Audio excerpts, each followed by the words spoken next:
വന്നു. കുറച്ച് അടി മുന്നോട്ട് വരുമ്പോൾ 10 അടി പിന്നോട്ട് നടത്തുന്ന തരത്തിലുള്ള എതിർപ്പുകളും പിന്നെ അവഗണനകളും ഉണ്ടായി. ഒരിക്കലും 33% സംവരണം നടപ്പാക്കില്ല എന്ന് പറയുന്ന ദുർനീതികളും അധികാരത്തിന്റെ പ്രയോഗങ്ങളും ഉണ്ടായി. ഇത് കർഷകരോട് ചെയ്യുന്നത് തന്നെയാണ് ഒരുപക്ഷെ സ്ത്രീകളോട് ചെയ്തുകൊണ്ടിരിക്കുന്നത്. ഇവിടെ പിന്നെ നമ്മൾക്ക് ഇപ്പൊ സംസാരിക്കാനുള്ളത് ഈ തുല്യനീതി പ്രസ്ഥാനം വളരുകയും അത് നാം നേടിയെടുക്കുകയും ചെയ്യുന്ന ഒരു സുദീർഘ പ്രക്രിയ നമ്മുടെ മുമ്പിലുണ്ട്. ഒരു വലിയ നീണ്ട ഒരു ഭാവി പ്രവർത്തനം നമ്മുടെ മുമ്പിലുണ്ട്. പക്ഷേ 33% സംവരണം അനുവദിക്കാൻ കേരളത്തിന് എന്താണ് തടസ്സം? ഈ തെരഞ്ഞെടുപ്പിൽ കേരളത്തോട് നമ്മൾ സംസാരിക്കുന്നു. കേരളത്തിന് എന്താണ് തടസ്സം?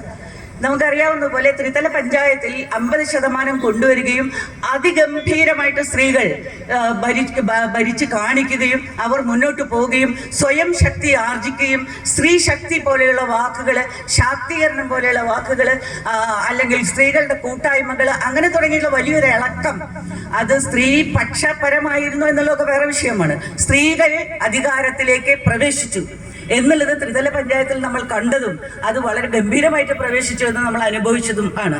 എന്താണ് പ്രശ്നം? മോദി സർക്കാർ പറയുന്നത് സെൻസസ് നടത്തണമെന്നാണ്. എന്തിനാണ് സെൻസസ് നടത്തുന്നത്?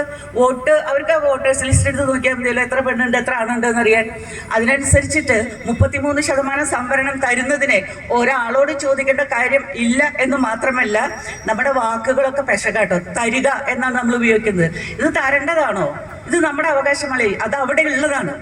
അത് നമുക്ക് പറയേണ്ടി വരികയാണ്, തരിക എന്ന്. ഒരിക്കലും നമ്മൾ തരിക എന്ന് പറയല്ല, പിടിച്ചെടുക്കുകയാണ് വേണ്ടത്. പക്ഷെ പിടിച്ചെടുക്കാനുള്ള എക്യുപ്മെന്റ്സ് നമുക്കില്ല. പിടിച്ചെടുക്കാനുള്ള ആയുധബലമോ അല്ലെങ്കിൽ പിന്നെ സാമ്പത്തിക ശക്തിയോ അതല്ലെങ്കിൽ അത് നേടിയെടുക്കാനുള്ള ആൾബലമോ ഒന്നുമില്ലെങ്കിലും സ്ത്രീകൾക്കുള്ളത് വാക്കിന്റെ ബലമാണ്, ആശയത്തിന്റെ ബലമാണ്, മുന്നോട്ട് നീങ്ങുമെന്നുള്ള ദൃഢനിശ്ചയമാണ്. ഈ ദൃഢനിശ്ചയത്തോടു കൂടിയാണ് 33% സംവരണം സ്ത്രീകൾക്ക് കൊടുത്തുകൊണ്ട് വേണം കേരളം ഈ വരുന്ന തെരഞ്ഞെടുപ്പിനെ അഭിമുഖീകരിക്കാൻ. അങ്ങനെ അഭിമുഖീകരിക്കുമ്പോൾ UDF-ഉം LDF-ഉം 33% സംവരണം നൽകിക്കൊണ്ടുള്ള ഒരു നീക്കം നടത്തുകയാണ് എങ്കിൽ അത് കേരളത്തിന് ഇന്ത്യക്ക് നൽകാവുന്ന ഒരു വലിയ മാതൃകയായിട്ട് മാറും.